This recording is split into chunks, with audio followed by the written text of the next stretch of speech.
Professor Zubok, it's so interesting that, again, throughout the entire book, that what you documented, not only historically, but also factually, that a lot more information that we realize that some of the content that we read before, there was a missing piece, and there was important factual related information that was missing about Gorbachev.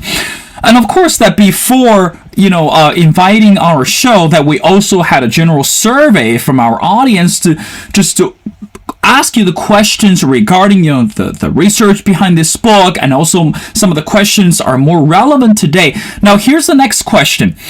Professor Zubok, someone says we're living in this post-industry society. So in other words, someone call it the information society. Now, as we mentioned at the intro, the crisis between Russia and Ukraine at this moment, it has drastically changed.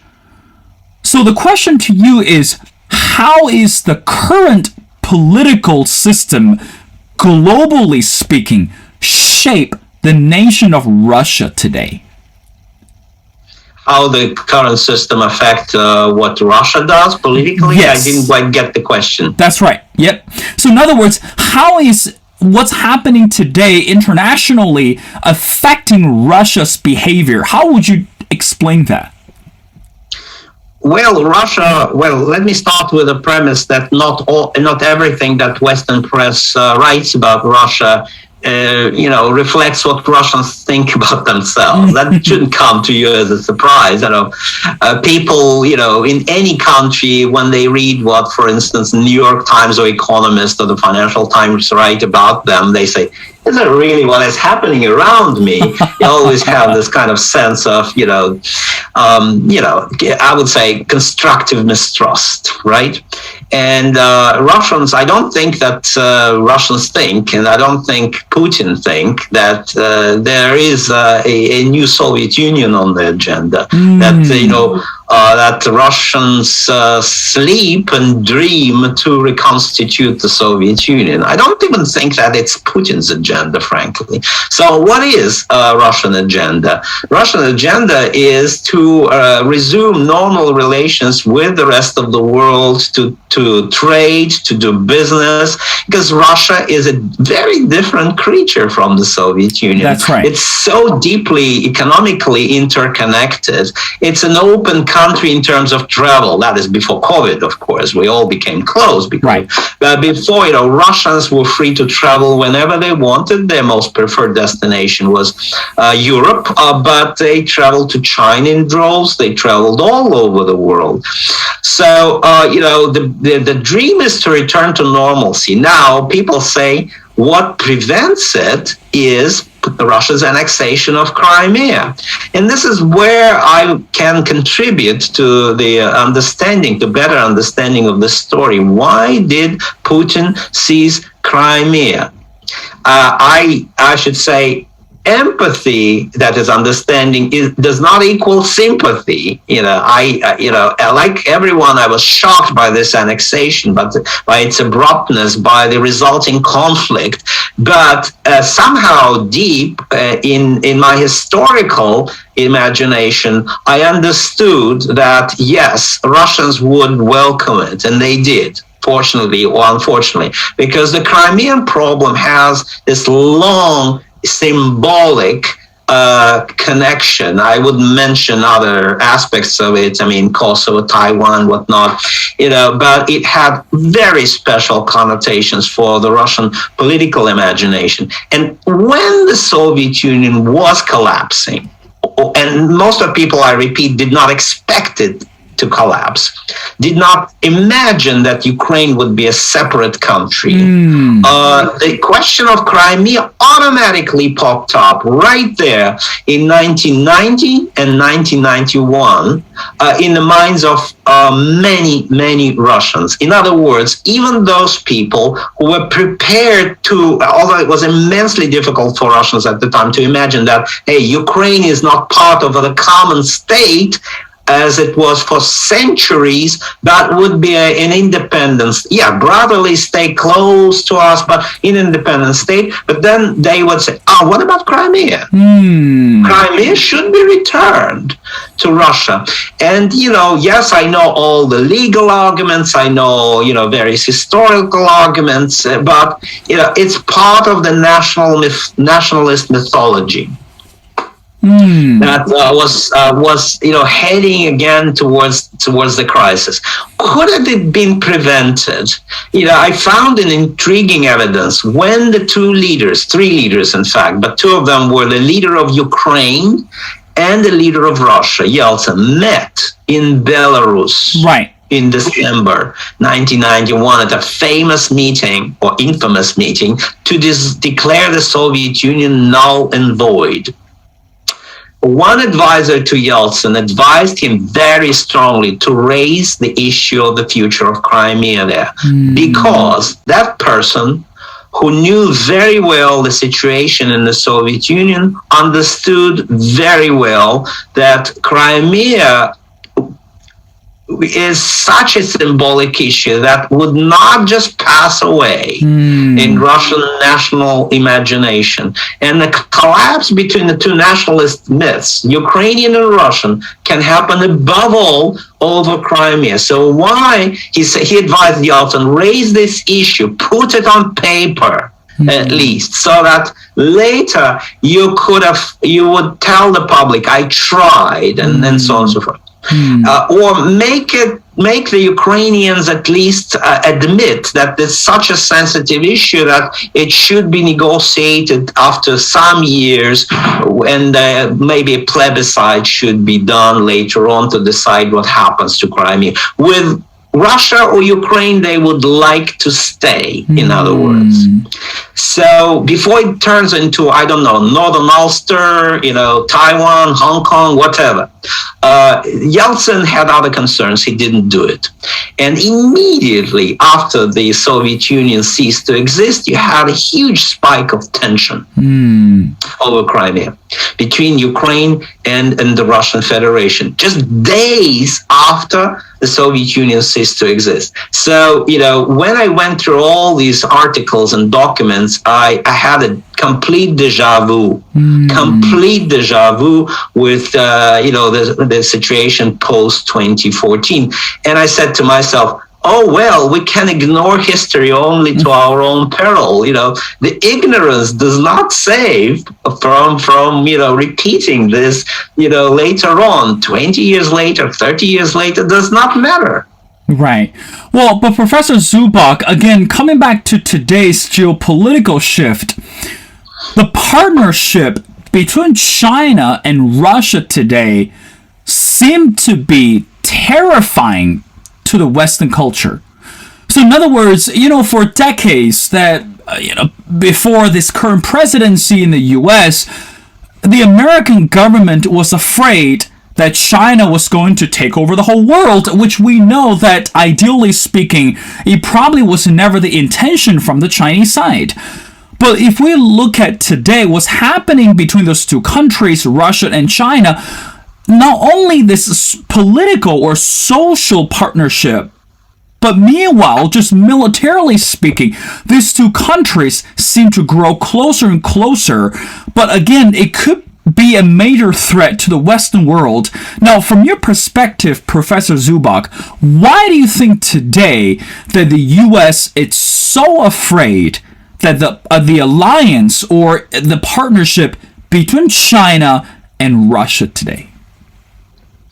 Well, every foreign policy starts in domestic politics, as we know. So American concern about China, of course, is rooted in domestic insecurity and domestic split between the, pro-Trump Republicans and anti-Trump Democrats. And, I lived in the United States for 20 years, as I said. And even back then, I lived in Philadelphia. A number of my students and colleagues and friends would say, why all this concern about Russia? So too many memories of the Cold War. The Cold War is over. Right. But the next real crisis, the next real conflict will be with China. And I kept hearing it from people, and it was like, a hidden, suppressed undercurrent in American public opinion, and I understood. I thought I understood why, because the discontent of losing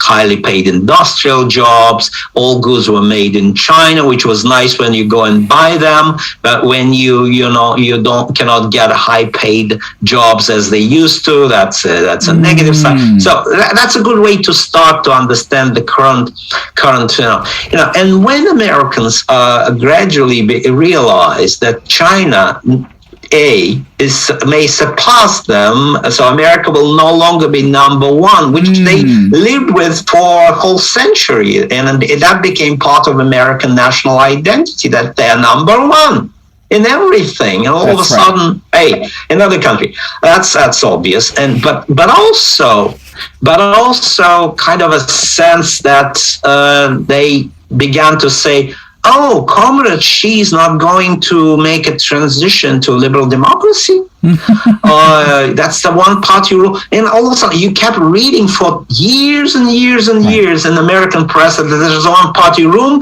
but they immediately added, but China is changing, sure enough. So there was, as if it was not clear that this party rule would not easily go away, as if it was not clear that the red aristocracy in China would not let its power go to a multi-party, multi-faction liberal system. No, the press, the media, all think tanks kept saying China is great. China is a great partner. This is, I marry China. The world is flat. All kinds of platitudes were said. And all of a sudden, this chorus stopped, and another chorus began to emerge. And this is, for me, the most interesting phenomenon as a historian. I even looked up. Some of my friends told me there's a term that nobody knows, murmuration, when a huge flock of birds suddenly begin to coalesce and create a giant cloud of birds.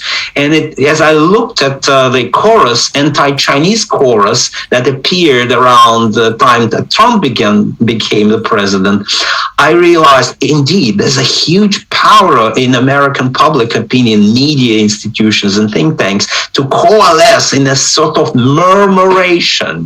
They all go in flock. They suddenly refocus and begin to rediscover the Cold War language. Hey, America is the leader of the free world. Hey, China is the next big enemy. And here, all these the lexicon of the Cold War that seemed to be buried with the Soviet Union in the past, being rediscovered and redirected against China. Now, we may say, so why so much fuss about Russia, a relatively declining power in Eurasia, and not about China? Of course, the boycott of the Olympics we have, but most of the crisis is in Europe between NATO and Russia. Why is it happening? I don't think anybody planned for it. I don't think, the Biden administration really wants to refocus to Russia from their pivot to Asia. They're reluctant to do it. But such is the power of murmuration, using the strange term, Latin term, of, when you launch a new Cold War mentality in Western media is exactly, I think, rediscovering this right now. You first focus on a familiar target. And Russia is a substitute for the Soviet Union, I think. And it's so much easier in the United States, where so many people, descendants from Eastern Europe, to focus attention on this Russia thing. Is it strategically wise? Not at all. I think it's strategically unwise. It pushes Putin and the Russians closer and closer to the Chinese. Right. Is it in the interests of the United States? No, I don't think so. What kind of interest? To have the Russian-Chinese bloc created. There's no interest in that. So it's a little bit schizophrenic to me. In quiet, sort of under the radar discussions, you hear conversations. Oh, we should. How far we can push Russia to China? We should be stopped. We should be replaced with more nuanced policy. But you go to the murmuration of the public rhetoric, and it goes and swirls in the same kind of anti-Russian and anti-Chinese way. So is it something uncontrollable about this process? I think so. Democracies are systems that can only be partially controlled, in my view. They cannot, the press cannot be stopped from doing something that the press just do. That's creating this exaggerated threat about something. And the crisis about Ukraine, to me, and I hope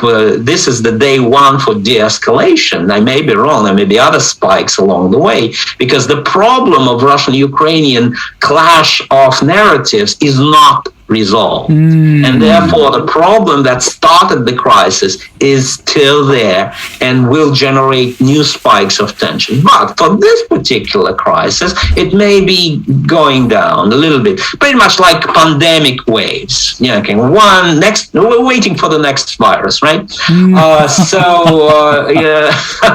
Unfortunately, I wish we can declare it over. Well, hopefully we can learn from it. We can learn from it to be, to be more nuanced, to understand that the Western waves of anxiety are just waves. Should we ignore them? No, to our peril. There are serious factors in international politics, these waves of insecurity. But should we understand better the nature of these waves? They're more complex than just 100,000 Russian troops. They're more complex, and they do relate to the shift in Western imagination from relative relaxation about U.S. leadership in the world to anxiety about possibility of losing American leadership in the world. Well, Professor Zubok, I again, as much as I agree with you, but let's hope and I pray that our next pandemic is not going to come too close to us very soon, because that is going to change all of us. But anyway, the last question I want to end is going back to your book. Again, your book is entitled Collapse: The Fall of the Soviet Union. Not only for the readers domestically, but also for the readers internationally, Professor Zubok, will be one of the important lessons that you want the readers to understand from your book? So what will be the number one, the significant fact or significant truth you want the readers to understand after reading your book? The most important lesson is that autocracies are fragile, and the Soviet Union was a rigid autocracy, excelled before, won the Second World War, competed with the United States and maintained parity in strategic forces, but it collapsed suddenly from other reasons. Mostly internal reasons, like losing control over its currency, for instance, losing control over, nationalist discourses internally and secessionism of non-Russian minorities. And most amazingly, I repeat, the majority of the Russians themselves decided to be secessionist for some reason, going against the system, losing faith in the system. So the lesson of fragility of authoritarianism is very strong in the book. But in conclusion, I wanted to expand it a little bit and warn my readers in democratic countries of the West against complacency about their own systems. Democracy never fights democracy. Democracy always fixes the problem. Yes, but not automatically. We saw in Trump-led America how close everything came to a civil violence, of course. So my book, I dedicated it to all reformers. And again, it's not only reformers that try to democratize authoritarian systems. That's a particularly delicate and dangerous task. But to reformers everywhere, including in those democracies that consider themselves stable, firm, lasting for centuries, don't take it for granted. You may face inadvertently a perfect storm where, for instance, an inadequate leadership is there, or aged leadership, or lack of political will, or lack of adequate expertise. And all this, unfortunately, leads to tragic or at least dramatic consequences.